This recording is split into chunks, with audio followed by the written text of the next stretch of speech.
ஹரஹர சங்கர மகாதேவ. திருச்சிற்றம்பலம். இப்போ நாம் பார்க்க போகிறது சிம்ம ராசிக்காரர்கள். அதாவது உங்கள் ராசி நீங்கள் யார், உங்களுடைய ராசி நீங்கள் யார், அதில் இப்போ நீங்கள் பார்க்க போகிறது சிம்மம். ஸோ சிம்ம ராசிக்காரங்களை உங்களை பற்றி நீங்களே தெரிஞ்சுக்கிடுங்க. ராசி மண்டலத்தில் சிம்மம் 5வது ராசியாகும். ராசி மண்டலத்தில் சிம்மம் 5வது ராசியாகும்.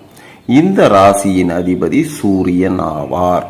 சூரியன் சிம்ம ராசிக்கு அதிபதியாக வருவதால் இந்த ராசி நெருப்பு ராசி என்று அழைக்கப்படுகிறது.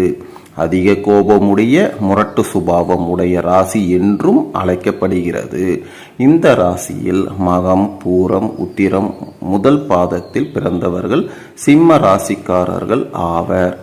இந்த ராசியில் சூரியன் மட்டும் ஆட்சியாகவும், சந்திரன், செவ்வாய், புதன், குரு ஆகிய கிரகங்கள் நட்பாகவும், சுக்கிரன், சனி, ராகு, கேது ஆகிய கிரகங்கள் பகை பெற்றும் ஆட்சி செலுத்துகின்றன. சரி, இந்த சிம்ம ராசிக்காரர்களுடைய நட்பு ராசிக்காரர்கள் யார் யாருன்னு பார்ப்போம். மேஷம், கடகம், விருச்சிகம், தனுசு, மீனம் ஆகிய ராசிகள் சிம்ம ராசிக்கு நட்பு ராசிகளாக அமைகின்றன. பொதுவாக இந்த சிம்ம ராசிக்காரர்கள் உடைய க்ளோஸாக பழகிற நண்பர்களுடைய ராசி ஆராய்ச்சி பார்த்தீங்கன்னா இப்போ மேலே குறிப்பிட்ட இந்த ராசிகள் தான் ரொம்ப க்ளோஸாக இருப்பாங்க. மேஷம், கடகம், விருச்சிகம், தனுசு, மீனம். சரியா? ஸோ அடுத்தது நம்ம பார்க்க போகிறது சிம்ம ராசிக்காரர்களுடைய குணங்கள். சிம்ம ராசியில் பிறந்தவர்கள் வீரமும் தைரியமும் நிறைந்தவர்கள். இயல்பாகவே அதிகாரம் செய்து ஆதிக்கம் செலுத்தும் எண்ணம் உடையவர்கள். இந்த ராசியில பிறந்தவர்கள் தாராள மனப்பான்மையும் பெருந்தன்மையும் உள்ள குணத்தை உடையவர்கள். எப்பொழுதும் சுறுசுறுப்புடனும் துடிப்புடனும் செயல்படுவார்கள். நல்ல பரந்த உள்ளம் உடையவர்கள். எப்பொழுதும் மற்றவர்களுக்கு உதவி செய்வதில் விருப்பம் உடையவர்கள். எப்பொழுதும் தங்களை முன்னிலைப்படுத்தி செயல்படுவதில் ஆர்வம் உள்ளவர்கள். தங்களுக்கு கீழ் வேலை செய்பவர்களிடம் அனுசரித்து நடந்து அவர்களை தட்டி கொடுத்து வேலை வாங்கும் இயல்புடையவர்கள். அதிகம் பேசுவதை தவிர்த்து ஒரு காரியத்தை செயலாற்றுவதில் எப்பொழுதும் ஆர்வமுடன் இருப்பார்கள். பிறர் பழிச்சொற்களுக்கு செவி சாய்க்காமல் தனது விடாமுயற்சியால் பல சாதனைகளை செய்வார்கள்.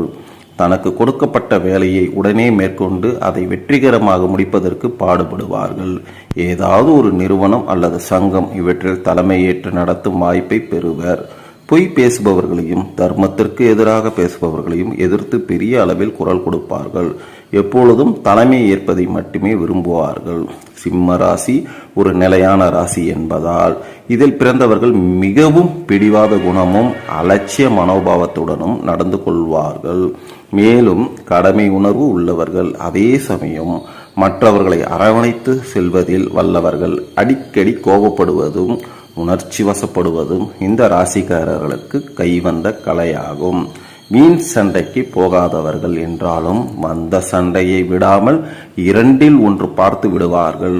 இவர்களுக்கு நியாயமாக தோன்றும் எல்லாமும் மற்றவர்களுக்கு நியாயமாக தோன்ற வேண்டிய அவசியமில்லை என்பதால் நிறைய பேரின் பகைமையை எளிதில் சம்பாதித்து விடுவார்கள். முன்கோபப்பட்டாலும் தான் செய்தது தவறு என தெரிந்தால் உடனே மன்னிப்பு கேட்பார்கள். தன்னுடைய சுய சம்பாத்தியத்தினால் வீடு, மனை போன்றவற்றை அமைத்து கொள்வார்கள்.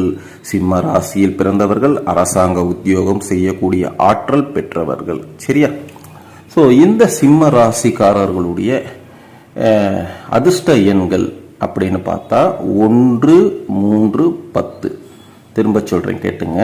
அதிர்ஷ்ட எண்கள் சிம்ம ராசிக்காரர்களுக்கான அதிர்ஷ்ட எண்கள் 1, 3, 10.